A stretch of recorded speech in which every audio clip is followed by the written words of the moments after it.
But we are bringing you the data that I think everybody's been waiting for. We've kind of pinned at it a couple of times this week, but now we're going to talk about 2022 and the outlook for 2023 because the data is officially in. Let's go.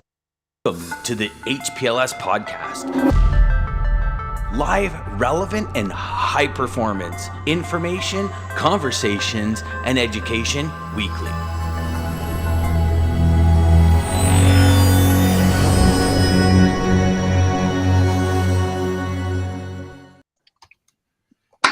There we go, boys. How are y'all recovering from yesterday?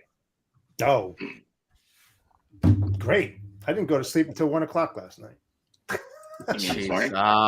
He rewatched it. He rewatched the 7 hours after it was done. No.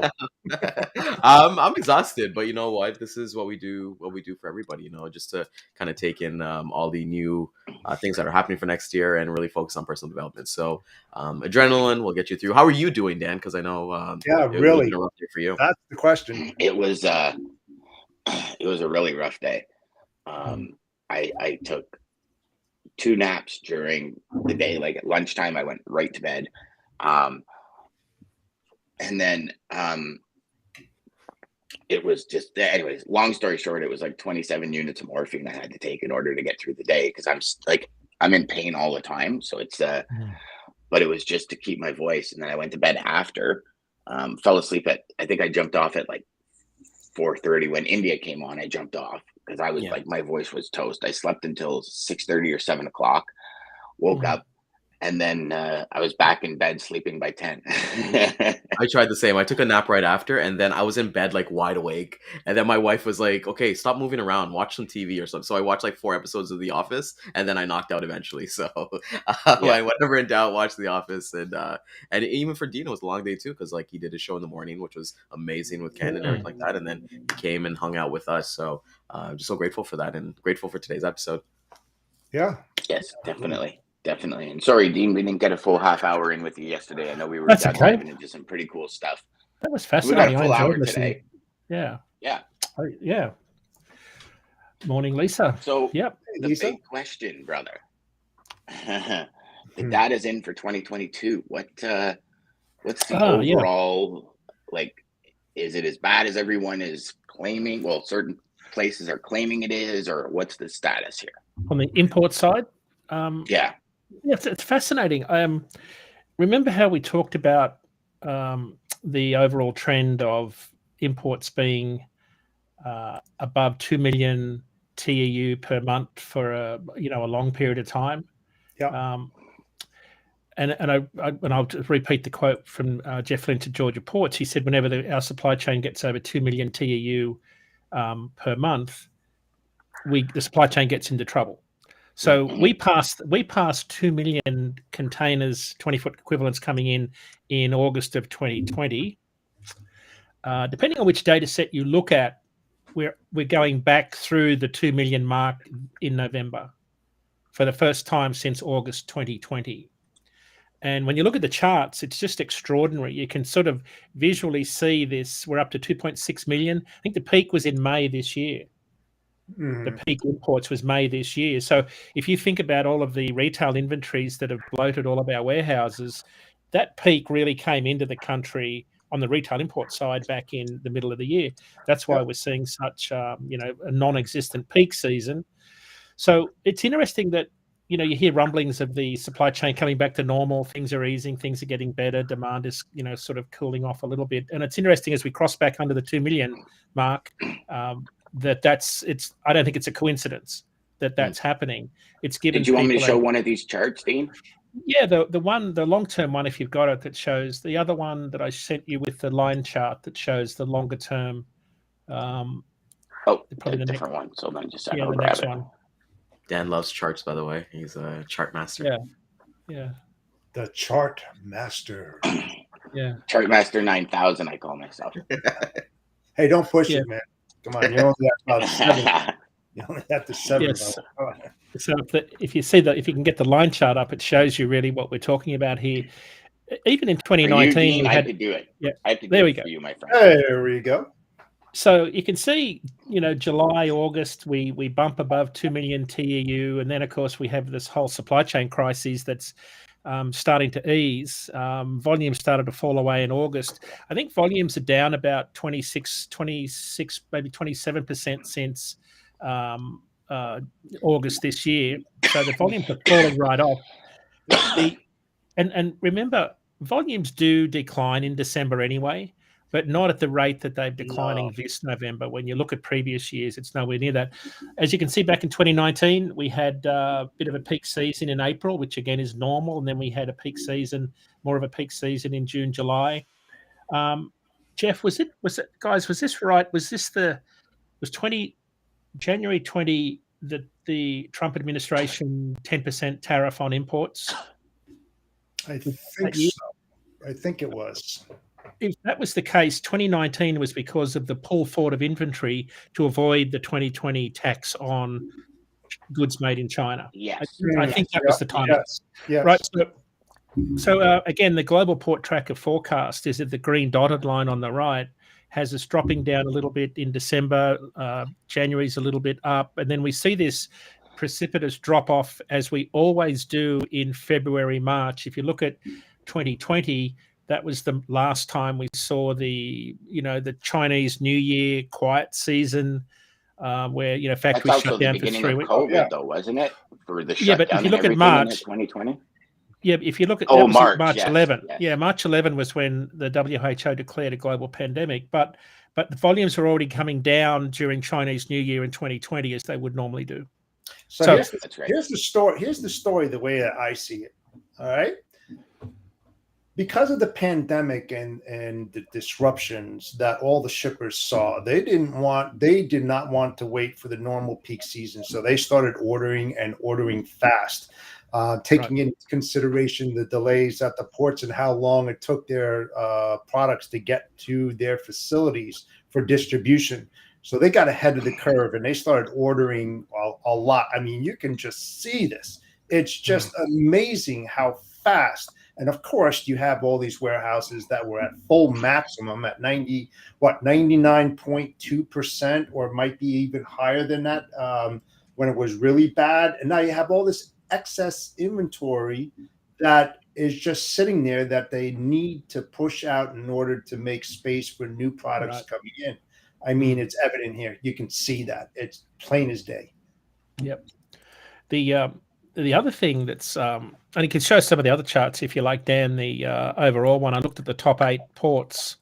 Maybe the other one, if you could. The top 8 ports is kind of interesting. I didn't do the top 10 because the volumes have dropped so much in Vancouver. It's like minus 110%. It's up 110% year over year. It would have just blown my chart out of the map. So the top 8 ports here on this particular chart represent 73% of the containers imported in November. So the bulk of the industry, the bulk of the ports. So when you look at them, though, that we've talked a lot about Houston. It was the only port to show a year-over-year increase, albeit volumes are decreasing. And if you look at Long Beach, Los Angeles, year-over-year volumes are down. So are month-over-month volumes. Again, no surprise to anybody. But I think we've talked a lot about this shift towards the East Coast, and it's certainly, I think Houston was the one that appears to have benefited the most. Yep. And as we talked about on our show yesterday, Texas has been a real star for flatbed carriers. And we talked about this a couple of weeks ago about break bulk tonnage. If you think about break bulk tonnage, which is sort of non-containerized freight that a lot of flatbeds will pick up, flatbed rates in Texas have been really good. In last week, we had the second highest December rate in Texas as an average in 7 years. And it's no mistake that correlates with a lot of the volumes we saw come into Houston. Spot rates in Houston are up. One of the busiest lanes we've seen in the spot market is Houston to Fort Worth, and Jeff will know why, because of all the warehouses. Oh, yeah. Rates are still a bit lower than this time last year, but they did peak. So again, break bulk tonnage in Houston peaked. If you look at that previous chart, peaked in May this year, and freight rates for Houston to Fort Worth for $3.95 a mile. But volumes have dropped 25% since then. and spot rates have come back down also. So the reason I mention that is you can always see a very good correlation between import volumes in certain ports and demand for truckload carriers on certain lanes. And that's why whenever we talk about averages, there's no one home at the average. Right? You know, when I say the average rate is $2.05 a mile, there's such a variance in that. There are some lanes that are a lot more than that. Some are lower, depending on the head haul, back haul component. So Dan, the next one is really the coastal shift, and again, here is Houston, Mobile, Tampa's also in that Gulf data, although bulk of it's Houston, up 2% year over year, whereas the east and west coast are definitely slowing down. The west coast more so. So you're seeing volumes fall off. Jason Miller had a great post this week, and he said one of the big things that's impacting falling imports is, of course, furniture, which is tied to, well, furniture and electrical appliances, which are tied to the building industry, which is, of course, slowed down. I don't know if you recall, at the peak of the pandemic, furniture was about 15% of total TEU imports. And it was, at that point, it was triple the nearest next commodity. Yeah. I don't have the exact data of what furniture represents now, but whenever you listen to Gene Soroka talk at the Port of Los Angeles, he will always say furniture is by far our biggest import commodity on the container side. So that's a big part of, you know, all of that eventually gets hauled by dry vans and, you know, and trucks that haul all of those sorts of things over the country. So retail imports aren't the biggest part of the freight task, but certainly they've had a big impact on freight markets. And we're still seeing the ripple effects in markets like Los Angeles, where rates went up for the second week in a row on the spot market because of the threat of the rail strike and people shifting volumes over to the truckload market on that Los Angeles to Chicago lane in particular. So that's sort of the summary. November imports are in. Again, the caveat is these are kind of preliminary numbers as the Customs and Border Patrol push out all the bills of lading to all of the different vendors that buy their data. There's a lot of inconsistencies in how people code the harmonized codes. So there's that you'll always see, you know, Descartes had it at 1.950 million TEU. There's about 100,000 TEU difference with the peers data I'm looking at right now. But as time goes on and the things get cleaned up in the databases, they start to narrow down a bit. So just remember, if you're seeing different reports in the market of some volumes under 2 million, some over, it doesn't really matter too much whether it's a few thousand here or there. But the point is that we're heading back around the 2 million mark. And anecdotally, that's a good sign that there's more fluidity coming back into supply chains as people get a bit of a breather to catch up. Now, Dean, do you think moving forward with the big, a lot of companies now switching to India for a lot of their product over China, do you think we're going to start seeing that dip where we see it at Chinese New Year every year? Or do you think things are going to start shifting dramatically on that front? Gosh, I talked about it yesterday. This is a great question, Dan, because nearshoring is becoming a real thing in truckload. I think we said on the show 2 weeks ago, was it 87% of exports from Mexico goes across the border by truck? Yeah. Right. We looked at our truckload volumes on the southern border markets. They've been growing at a rate of 25% year over year for the last 4 years. So think about Laredo, El Paso, McAllen, Nogales, Mexicali. We are seeing more and more truckload volume come across from Mexico, and I think there's been a big push for people to nearshore to Mexico. So yes, I think volumes are going to continue to decline out of northern Asia, which includes China. I think southern Asia, Southeast Asia will see volumes increase as they've done, but we'll see a different shift because I think the ocean carriers have said it's more economical to run west to the east coast than run east to the west coast of the US. If that makes sense. The Suez Canal is a better option to the east coast than it is across the Trans-Pacific trade lane and up through the Panama Canal, which they call the all-water option. Yep, exactly. Yeah.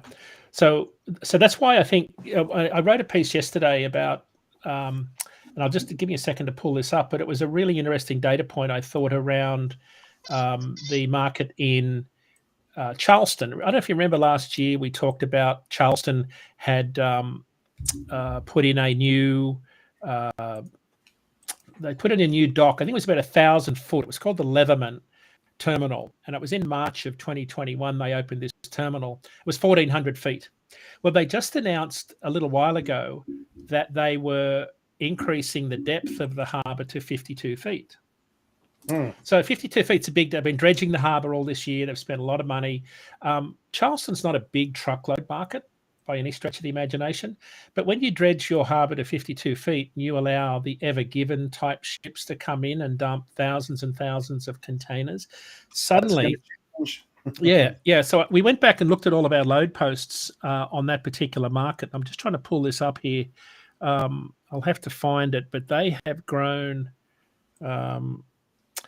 So we've seen volumes increase 23% year over year in Savannah, up 121% in Brunswick. So we're seeing, as a result of that, we are seeing spot market volume grow.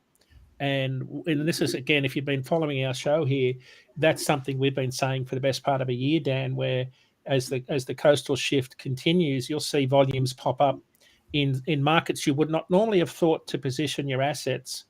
And of course, now I read with much interest the Costco story this week where they've taken a big charge because I guess they're going to go off lease with all of those ships because those ships were coming to smaller ports. Yep. Over during the pandemic, which was driving a lot of truckload volume in places, south of Boston, where you can barely swing a cat, but you can get like an 8,000 TEU in to unload a bunch of containers.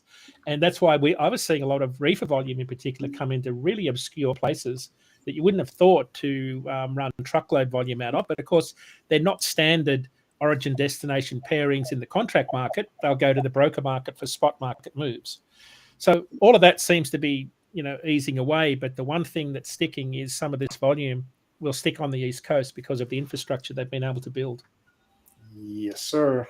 Crazy to think about. And I was reading the article yesterday when you guys had the gentleman from Bloomberg Intelligence, and he was talking about, hey, what is his 2023 outlook's looking like, and he's saying that big carriers are going to be down 14% across the board as the GDP kind of goes down and the R word starts talking a little bit more. So can you talk a little bit more about like what that kind of looks like for the market for like a broker? Like if these big guys are taking a 14% dive, just imagine kind of like the smaller or mid-sized team as well.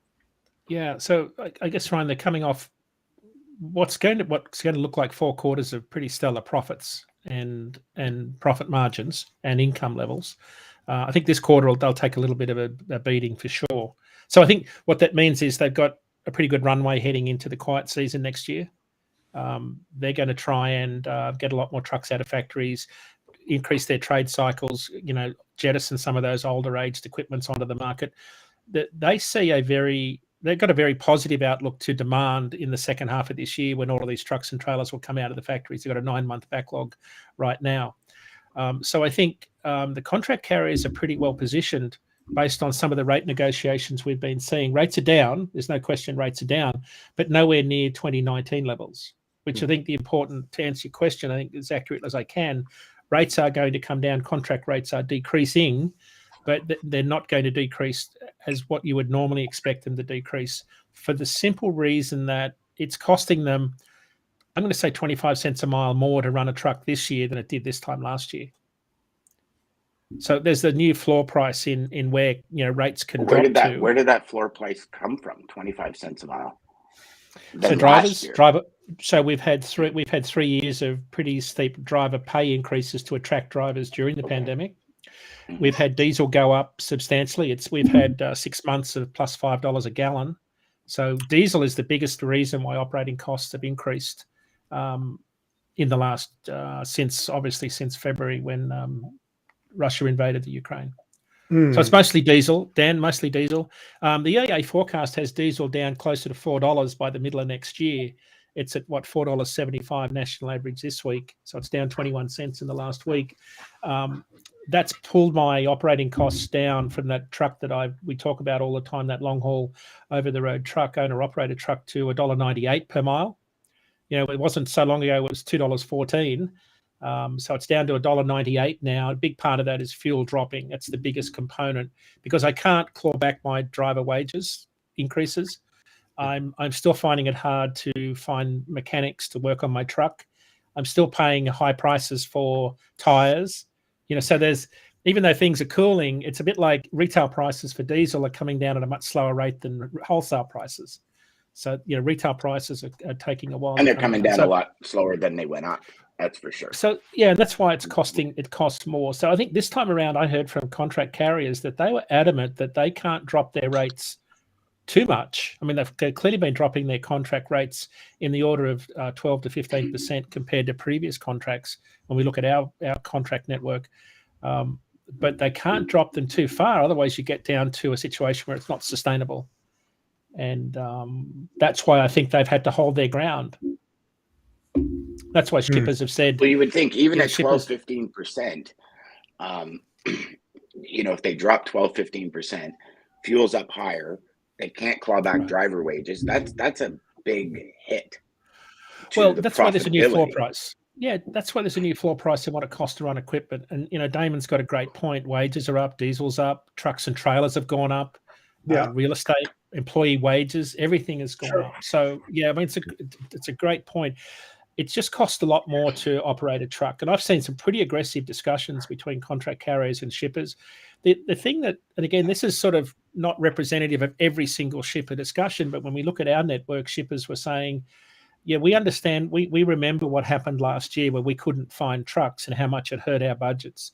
Because as you all know, even though the spot market is a smaller percentage of your total freight volume, it can burn your budget in a heartbeat if you get it wrong because of the rates. And so shippers are looking to manage the downside risk of too much spot volume. They're looking to control the spot market more with strategic buys. But what they were telling us is they were sticking with their contract carriers, giving them more volume on key lanes, which is what a large carrier wants, is better lane density in exchange for lower rates. So big shift this year in how shippers, they were certainly remembering last year's tight market. And I think just watching some of the negotiations as I sat in the room with shippers and carriers during the bid season, there was a little bit of friction because shippers were saying, we've been hammered for 6 quarters, and carriers are saying, hey, our costs have gone through the roof. It's hard to find drivers, hard to keep drivers. And as Daman says, everything has gone up in our business. And that's a reality. Shippers tended to say, yeah, I get that, because they're paying for a lot of those costs at the supermarket also, whether it be their own car or buying food or, building houses and renovating. Yeah, and then they also have a floor price that they operate on as well. Yeah. And, we talked about our friend Greg. When he was at a certain company, he went from 0 to 1.3 million square feet warehouse space. Yeah. That he didn't allot for in any budget. And, the shippers or manufacturers or shippers all have that kind of thing to pay for as well. It'd be interesting because I look at it and I say a 12 to 15% reduction in rates. That to me would say, okay, explain to me how you're going to reduce that. Right. If I was a shipper and I was looking for that for my carrier, I would want to know how, because I wouldn't want them to sacrifice safety. I wouldn't want, there's certain things I wouldn't want them to sacrifice, because that's a pretty big drop. Like you got to think if you're, $2,700 to $5,000 on a lane, 15% is a lot of money. Yeah. So I think the best way we can sort of categorize it, and we've done a bunch of interviews this week, and Ken produced our long-term forecasts last week on our show where we sort of predicted where rates would go. We definitely see, the first thing is we're seeing more seasonality come back into the market. I think that's a key point. I think 2023 will be a more normal year in many respects. We forecast, spot rates. Remember, spot rates are about 10% of the volume right now. We think they'll bottom out in Q1. With the entire market starting to enter its next cycle by the end of Q2 this year. Next year. There's going to be a lot of push and pull. Our experts, Professor Chris Kaplis on our shipper side, his feeling is that rather than, a freight recession, he thinks the decline in the market will be more of a correction as opposed to a recession, a freight recession. Mm-hmm. So we're certainly looking for that. He thinks that contract rates, we see spot rates bottoming out into Q1. He thinks that in the second half of the year, truckload market contract rates will settle back to their normal rate of increase, which will be around inflation. So we're in that downward trend right now where spot rates are decreasing, over the continuum of time. Although we will see rates go up between now and Christmas, as they always do, and then they'll fall away. Contract rates, though, when you look at them, there's a little bit more stickiness. They are slowly coming down. New rates entering routing guides are in that 1% to 2% down. So total rates in routing guides are down, 1% to 2%. So the sort of the temperature in the market is gradually decreasing, which shippers are very happy about. So that's sort of how we see the market panning out next year. I think, Ryan, you asked that question earlier on. Something. I got a question for you. I think a key indicator on what you're stating right now would be, what is the current capacity of the warehouses as it stands right now? Because if they're at full capacity still, from the onslaught and influx of all the containers that came in earlier than expected, where are they now? And that would pretty much tell you, the beginning of the year into the second quarter, if it's going to remain the same, if it's going to increase. I would say, because they were at like 92.9, 92.3% at full capacity. Right. So if they were in the 70s, that would tell you something, right? I mean, I think that would be a huge. Well, also you got to look at what's in it, right? If you brought stuff in September and it just sat there because people stopped buying, that's probably going to be like fall stuff. Now that's next year before that goes out. So but now, Dan, take into consideration the consumer buying trends that happen. We look at Thanksgiving, Black Friday, Cyber Monday, all-time high at $25.7 billion in sales. So that tells you something right there, that a lot of that inventory hopefully depleted a lot because it was an all new high. So I'm really curious as to where they are right now, because we're getting close. We're 11 days away from Christmas. If people are going to start buying, they're going to buy like right now. And probably take that next day delivery, if you know what I mean. But Ryan and I will be buying in 9 days. In 9 days, I would think. But no, to that point, because I don't know if you guys read this article though, but Lululemon, they said like they're one of the biggest workout companies out there, retail. They're at capacity with their stock, but they're not going to discount their product. So they're like, we're fine, completely fine with leaving it in the warehouse, let it kind of suck that cost rather than chopping down our price down. And the one thing that I read about them was that they had high Black Friday deals, but their stocks dropped 20%. Right. So it's like when you're looking at something like that, but then again, Lululemon is kind of a premier product. Right. So if you're looking at, let's say a clothing retailer for like Walmart or something, they'll probably be easier to like slash down the prices. But that's what I've seen with Lululemon, and it was interesting that they happen with that though, Ryan. What's going to happen with that, Ryan? That tells you a story, right? That they have no intentions on buying anything because their inventory is still high. They're not going to discount anything, so they're still going to pay though. It costs money to inventory that product. When you're leasing space, man, it costs a lot of freaking money. Well, so even if you own the space, it's real estate. It still costs. Exactly. So if you bring in a pair of pants and it costs you $10 a month to warehouse that pair of pants, in 5 months, you better get $50 more for that pair of pants, or you've lost, or you chewed into your profit or lost money, right? Yeah. It's all COGS, right? Cost of goods sold, and it's all built into that. So I mean, that's just one company. How many other companies did that? That's going to tell you the buying trends, though. So if I'm permitted a shameless plug for our show next week. King of segues. You don't have to do a shameless plug. Just plug away. We have Professor Jason Miller on our show next week who will answer that very question. Good. I'm going to. I don't think there's no one better that understands inventories in the broader macroeconomic situation. He's a genius at that stuff. So I will preempt the discussion with a few questions that we've been posing here to make sure that he's well prepared. He's prepared anyway, but next Tuesday at 10 a.m., Professor Jason Miller will be able to answer a lot of these questions, especially around. You should figure out how we broadcast your show every week, Dean. We should figure that out. How we did it yesterday. We should do it every week. Yeah.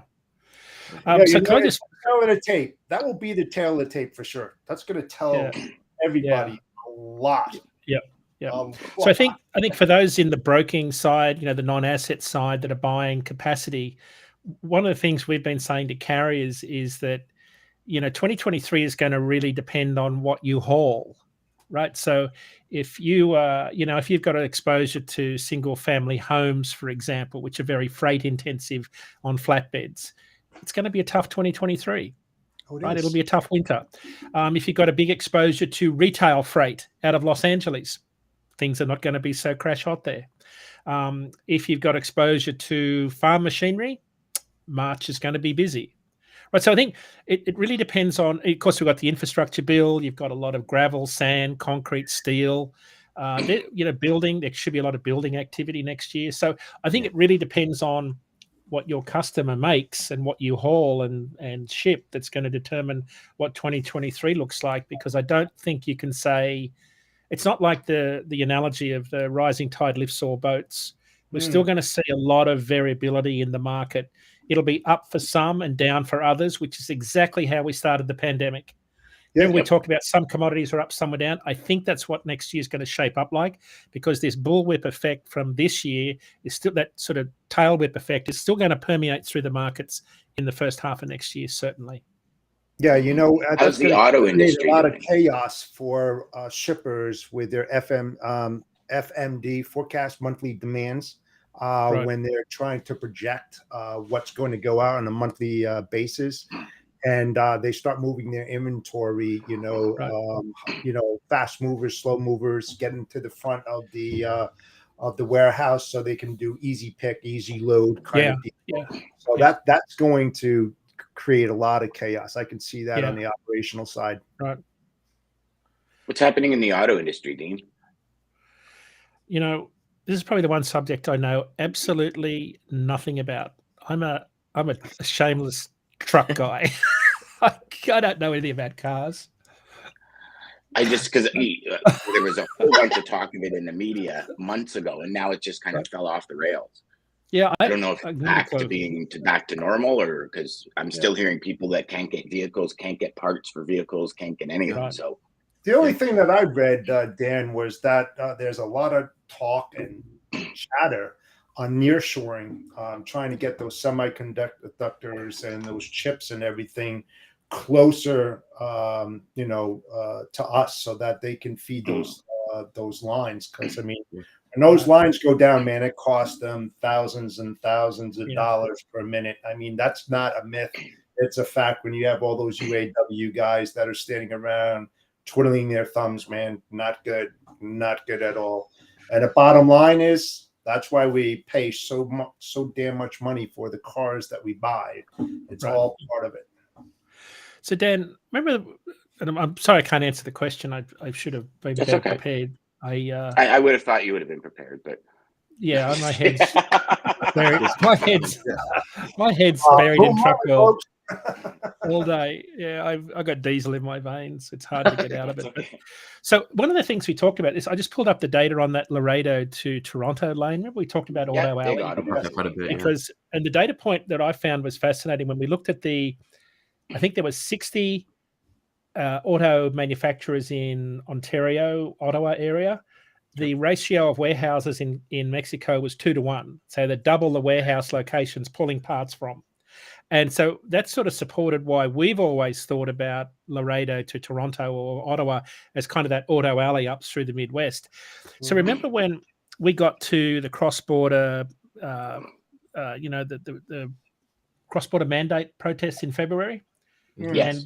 And truckload capacity decreased coming south, and rates hit, I'll quote including fuel, but historically rates are about $1.66 a mile on that lane, not stellar rates. They went to $3.64. So they jumped $2 a mile over historic levels. In April was the peak this year in moving not auto parts specifically, but on that alley, that lane. They're back to $1.69 this week. Wow. So it's like this massive camel hump that was all around the cross-border mandate.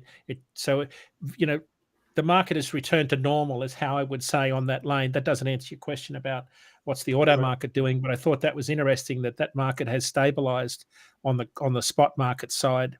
I'm still told, though, that by our good friend Chuck Snow from Traffics, that those drivers that decided they weren't going to run into the US because of the mandates, that still exists. Is that something you're still hearing? I'm not hearing very much about it. Like a lot of them, my neighbor used to, and then because of the mandates, he was like, screw it. But he just got put on Montreal, Toronto trips. Yeah. So that's why that's exactly what I've heard. A lot more intra Canada. I think you a lot more intra Canada, but I mean, it's not a big topic of conversation. Right. Oh, okay. I mean, Gotcha. unless Ryan, I don't know if you hear it. Yeah, I was just gonna say, like, yeah, we hear it a lot, like, cross border, even for when we have our ops call, it's like with our sales and marketing team, it's like push intra Canada or push intra US shipments with customers, because cross border, especially, we're hearing that Wisconsin, for some reason, Wisconsin back to Ontario is a hard market to cover right now. From what they're kind of seeing. So a lot of people, we kind of knew that too, that a lot of drivers, they were just going to go to smaller fleets, like work for the Walmarts or like work for the other guys within Canada, or even work within Ontario. We find a lot of short haul guys these days, and it's if you ever need short haul in Ontario, I can go through a Rolodex, so it's we definitely seen that after effects. I got one guy that used to do California all the time, and now he does London, Ontario, back to Mississauga all day. Whew. Just goes back and forth twice. That traffic, you can pay me to do that. I take Cali all day. But you know what, Ryan? He's like, I'm home every night. Exactly. I make the same amount of money. I don't have to deal with all the idiots in every state going down the interstate. He goes, I don't have to drive at night, and he's happy. And he's like, and I don't have to deal with customs. I don't have to deal with paperwork being wrong. I don't have to deal with any of that. And he's become friends with the guys in Mississauga and London. Loves it. Walks in, brings coffees, he's in and out in 15 minutes, and he's back on the road. And then he's just, and you got to remember, right? Drivers are used to traffic. Like my buddy, anybody I talk to that drives, they're like, no, man, I just like, it's like I mold into the seat, and I just kind of, he goes, a lot of, I've spoken to drivers who've gone from here to Florida, and they're like, I don't even remember how I got here. Like, it's just, it's like you or I driving home from work. They drive to Florida. Like, Deigan, you probably vouch one for thing that, too that I've kind of noticed too, that we'll maybe see an influx of more drivers coming into the market, is that they're like, people drive as a third party for Amazon. So a lot of, there's no Amazon drivers who are actually delivering products. It's contracted to people. Like, I can literally go start one right now, rent a U-Haul truck and do those things. And a lot of those that I've actually had conversations with, as my wife orders every single day, that we're able to have conversations with them. They're saying like, yeah, they're looking at doing like AZ, like looking to get their license to do the big truck, because like that is the next evolution for them. So I'm interested to see if that will even be a dent at all, just to kind of see the newer drivers coming into the market, especially through Q1. Yeah, and we do want to ask Daman a question about Calgary, right? If he's online. So did you find your answer to that, Ryan, from yesterday? No. We just kind of so I didn't know if Daman runs reefer. So we were running completely reefer, and we'll probably have that conversation, seeing if that what he's kind of seeing on his end, because we don't do anything dry. It's all reefer from Toronto. All reefer, but capacity is Daman runs reefer. Yeah, Daman runs reefer. So Daman, the question was, if you're listening, was that it used to be, $5-6 grand to Calgary, or $5 grand to Calgary, like 6,500 to BC. And now Ryan said yesterday they were going up to what, Ryan? 85 on the 85 Calgary. Calgary to the truck. Yeah, and then 12,000 to BC to the truck. To Surrey, BC, 11 to 12 is what we're talking with ops. Yeah. So Daman, was thinking? We thought it was capacity related, maybe demand related. So demand has fallen away, and carriers are looking for more money to go into Calgary because there's less volume coming out. There's more deadhead. So while you're typing away madly, Ryan, you touched on something I think is fascinating. One of the things we've seen normally over the Christmas holidays, between Christmas and New Year, we typically see capacity drop by about 9 to 10%. Right, drivers take time off, and one of the things we've seen, and Nicole Glenn told me this a little while ago from Canada Expedite, because there's so many different cultures driving trucks these days. There are so many people that don't celebrate Christmas, that keep working, and they might take time off in January or around the Diwali festival in Lodi, California, in, I'm going to say, November. So there's so many different cultures driving trucks. I'm just wondering, I mean, that's something that we're starting to see, is that there's less of a need for long haul drivers to be home around key events, because those events are very different to different cultures.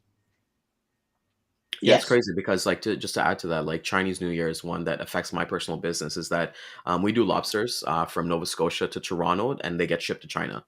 So Yeah. none of the lobsters, they stay here, and we always kind of see that drop.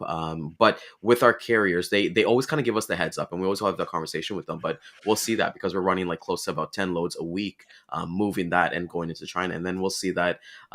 Our capacity, because it's going to China and they're going to celebrate out there for Chinese New Year, it goes up, but then the drivers are kind of going down because whether they're going to India, they're going to Pakistan, or they're wherever they're going going to celebrate their own 9 months of essentially working hard, working those like 70, 80 hours a week. Yeah. We see the same in Australia with the New Zealand truckers. They'll come over from New Zealand, 2 of them will drive a truck, drive the wheels off it for 9 months, and then go home and make an absolute fortune. Yeah, they do 9 on 3 off. Yeah, we used to when we sourced pretty much close to 1,000 containers a year to a single company, and the owners came to me one day, and this is when I first found out about it. And they're like, "Listen, we're gonna have a problem over the next couple months because we got like 20% of our drivers are going to India." And then when they get back, another 20% go, and then another, and it was, and I was actually blown away. I'm like, "What do you mean? Like they're gone for a month and a half? How could somebody leave for a month and a half? Like that's crazy. What do you mean?" So I said, no, they're going back home.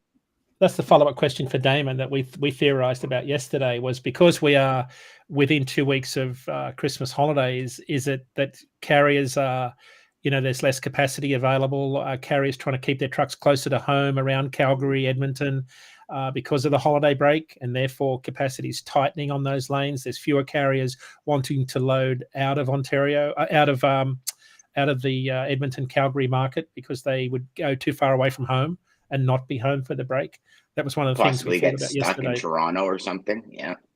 Snowstorms and things like that. And I mean, you got to think about it, right? There's one bridge connecting Ontario to Manitoba, right? One bridge, and that gets a backup or something happens. I mean, the delays. Well, we saw it 4 years ago now. Oh, geez, COVID just like wrapped my brain. Maybe 5 years ago when the bridge actually disconnected. They built a new bridge. And before they did anything, they pulled this bridge, they pulled the old bridge down, and then the new bridge disconnected. There was like a 3-foot gap between the bridge and the actual edge. And trucks were miles. Like I had trucks in there backed up for 4 days. Nothing you can do. Unless you go down and around and then go into Minnesota and come back up. You know what I mean? Like you can go through the international border there in Minnesota. But I mean, it was insane. Like they did on Speed with Keanu Reeves and Sandra Bullock. Yeah, just let it jump it. Just let it go. Just put the hammer down. Easy. That's an Aussie thing. That's an Aussie thing. I've done it. Yeah, I've been airborne over some table trains. You've done it going around a corner on 4 wheels. You really went for a slide on a creeper there? You really did? What's the creeper? No, you didn't go for a slide on a creeper. Come on. I've been airborne over a table drain when I fell asleep. Broke a few kingpins. Oh, the truth comes out. So many so here's the thing. Don't have that conversation with their drivers. So many lose drivers all at once. We typically have the chats about vacation times upon hiring. That's interesting. That's a clever idea. Yeah. Lessons learned. But Daman said it's usual for this time of year for rates to go up like that. Right. So maybe Ryan, it's just increased demand out of Ontario to Calgary. Yeah, and this is like our first 6 months with them anyway. So then next year we'll be able to forecast that and say and put that on a benchmark. Yeah, we'll be able to. Remember yesterday our LoadLink spot rates had rates up on that lane 124% year over year, but that was dry van, so I don't know if it was reefer. It'll definitely hit reefer as well. Yeah, it would definitely hit reefer as well because capacity, like we've seen, even like intermodal kind of go up too. Refrigerated intermodal has been a conversation that we start to introduce with them, putting like a high cube refrigerated container in there and just let them live load whenever they can and see it. Look at the delays will be more like, I think, what is it, trends like 5 days, but we can look to 8 days instead. But we still meet the demands from there. So it's about really like what we kind of learn here with Jeff, with Dan, with you guys, just with Dean, is just thinking outside the box and find a solution for your customers, right? Because Yeah. we unfortunately had to we had to dispose of almost a couple boxes of lemon meringue pie. Oh, yeah, that's bad. yeah, it wasn't the best, but You could have that sent them my charity, way. it was too close. Well, you know what? It wasn't even expired. It was just too close for it. Ah, right. What do you mean too close So- for it? Like too close to the expiry date? Too close to the expiry date. So the grocery chain didn't check it. Should have come dropped it off at my house. Yeah. It was in Calgary. I asked for some myself. So I had a story, a segue to another topic that I think every dispatcher, customer service person should be aware of, especially in sales, right? When you have, and it's sort of under the heading of never sugarcoat a bitter pill. And Jeff's an advocate of this. I know we've talked about it on the show before, and that's being straight up and honest with people, especially in transportation where there's not a lot of visibility. Had an experience last week that sent my blood pressure through the roof. We have a $25,000 order of windows for our house we're renovating. And so the order date was December 5. So when the paperwork comes out and it says December 5, guess what the customer thinks? Delivery December 5th. Turn up on December 5. Well, no truck turns up. So we call. So we call and left several messages. By the time we get to Thursday last week, well, the truck's just arrived. It'll arrive tonight. I thought, okay. So you haven't called us, and then you're telling us the truck will arrive tonight. So I'm thinking, oh, okay, it'll be delivered tomorrow, Friday. I call Thursday night, no return. I call Friday at 3:00, angry as you couldn't believe, because we've got storms coming and no windows in this house, and we want to move in before Christmas. And they say, oh, you didn't call us to book an appointment. And I said, excuse me? No, it gets worse. This is what you never do. So first of all, you never sugarcoat a bill of pill. You get up front and say, hey, on the Friday the 3rd or 2nd, hey, we're going to be late. Our truck's late. We're just going to be late. I can plan around that because I had a $1,000 crew waiting to install the windows. So my clock's ticking so anyway, at 3:00, we have this very heated discussion with a customer service rep who says, and this is what you never say, you're not the only customer we've got. And I said, listen, dude, you're not the only carrier we'll use. Yeah, I said, I've been in trucking all my life. That's the last thing you say to a customer. No way. You be honest. Anyway, so then I get a call from someone who's going to book and they make great windows, and I'm not going to mention the company name. And the customer service rep, another one, called me back, booked the appointment. It was going to be Tuesday. And I said, hey, come on. It's Friday. Can't you deliver it tomorrow? We don't work weekends. Monday afternoon. I said, oh, please. Anyway, I'm almost crying. She said, okay, Monday morning, first thing. Yes, no, it's not. It's not Anderson. Not Anderson. No, they make very good windows. Anyway, so here's the story. Take your problem to Ryan. We go through this roller coaster ride of really bad customer service to I'm anticipating, and I go and get $100 in cash to pay the drivers, right? Because I know I'm going to have to tip them because the lady said, well, we only take the freight to the back of the trailer door. And I think, oh, these are heavy windows. Like, this is going to be a monumental exercise. Driver turns up. We've only got 4 P&D drivers. 2 have got COVID and 1's got a hangover. And I said, this is a fascinating story. We recovered. The driver gets out. He says, hey, dude, how's it going? I said, pretty good. He said, where do you want it? And I said, well, we need it over there. I've plowed the driveway so there's no snow, so he could back his truck up the driveway. No. And it's bitterly cold. And I'm out there. This is on Monday morning this week. And he says, oh, how about I just back up to the stairs there? Couldn't have been nicer. Couldn't have been more helpful. So the whole experience was completely recovered by the driver who said, what can I do to make this right? And him and I manhandled some really heavy windows up onto the deck and got it done. And he got himself a nice tip. But the message for anybody in sales, in transport, is never sugarcoat the bitter pill. Get ahead of it and never, ever say you're not the only customer we've got. That was my customer service story for the week. Sorry to bore you. You know what? If you talk about never sugarcoat a bitter pill, you look at probably the best version of that is Buckley's. Yeah. Right? The commercial for Buckley's. It tastes Right. awful and it works. Because it Right. does. Buckley's Right. works. And it tastes like shit. But Right.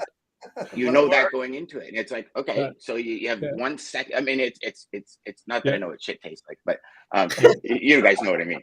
Yeah. But it's like We don't. it's TMI, buddy. TMI. You're on your own. It's the best version. It's the best version of that, Dean. That a company's actually come out and said, hey, listen, Yeah. garbage. Tastes like garbage. It's gonna make your eyes water, but it works. I just think it's an easier conversation to have. It's easy to have the difficult conversations up front. Like it's I learned that the hard way. It's like the checks in the mail, right? It's like you can shipping. Like when someone says to me, "Oh, the truck was, an hour away," I think, "Oh, that means it's tomorrow." Like you just know, you kind of know the lies, and then just be upfront with people. Dan, you've said it about your customers, right? You have great partnerships, great relationships. Call them and say, "Hey, we have blown our assignment here. We've got this has happened, that's happened." Because in trucking and in logistics, things break, things go wrong. It's hard to make it happen in every industry. Dean, we're launching a new company right now, and I can't tell you how many people don't get back to me where I'm chasing them and I'm buying their product. Yeah, and it's like, how are you not all over this? This is a $25,000 deal, and it's like, and I'm like, hey, let's do that. And it's, I hear the Jeopardy music, waiting for the people to get back to me, and it's like, what is this? This is insane. And it's like, yeah, and then you're like, okay, let's plan a call here. And then you get an email from them, hey, I have to move the call. And it's like, what do you mean you have to move the call? Like, it's crazy. And then we have a service from a company, and it's not the greatest. So I'm sending emails. I'm like recording Loom videos, and I'm sending emails. And it's crickets. No one's getting back to me. And I'm like, are you guys serious here? It's crazy what we deal with on the back end, not just trucking. We just had a Clint Eastwood scene flash through my mind there with Jeff whistling in the background. That was like, I can't think of the movie with Clint Eastwood whistling. The good, the bad, the ugly. That's it. You got I thought that's the name of your autobiography, Jeff. No? Oh, sorry. Just joking about it. Hey, I always Santa Loves Tracksuits is the name of his autobiography. I'll tell you what, I've had a saying that I've used for decades. I don't fire carriers, carriers fire them. Oh, yeah. Don't they? Period. Don't they have a way of qualifying I don't argue. themselves? I do not argue. I do not have arguments. You just set that up front. You tell them what's expected and how they're going to do it. And if they don't follow that, why did I lose the business? Excuse me. Where do I start? I have a similar saying with hiring staff. I say to people, I don't manage staff. I hire smart people and get out of their way and let them do their job. But if I have to manage you, then it's a very quick discussion. Very quick. You can't manage people. Like you got to hire smart people, get out of their way. You can't micromanage people. Yeah. Can't do it, man. So fun stuff. Beautiful, boys. That was lovely. Yeah, that was a great time, as always, on Data Day. Thank you, Dean. Thank you. So I'll precursor this. I'm having trouble locating the Centurion ending video. I had to delete it for yesterday's podcast because we're only allowed so many videos, and I think it's actually on my other computer. And I'm like taking all my hard drives this morning. I'm like, where is it? Where did I put it? So we will have the ending video for y'all. So I put the little ticker at the bottom. Get a hold of Daman. He's offering 60% to U.S. and Canadian agents. Get a hold of this beautiful Christmas special while it is on. And we love Daman. He's the man. Awesome. You guys love working with him. Good guy. People before profits. Mm-hmm. That's it. Only way to do business. You got it. Ryan, you going to take us out of here, Brother Bear?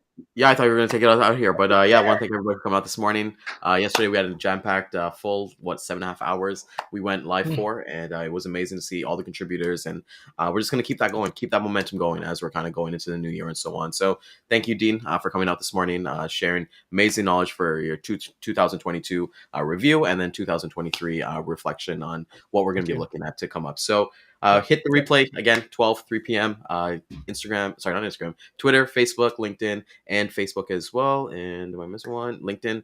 There we go. And we'll see you guys tomorrow. We got an amazing guest for you guys tomorrow. We'll send some more information today at noon for it. And we'll see you guys tomorrow.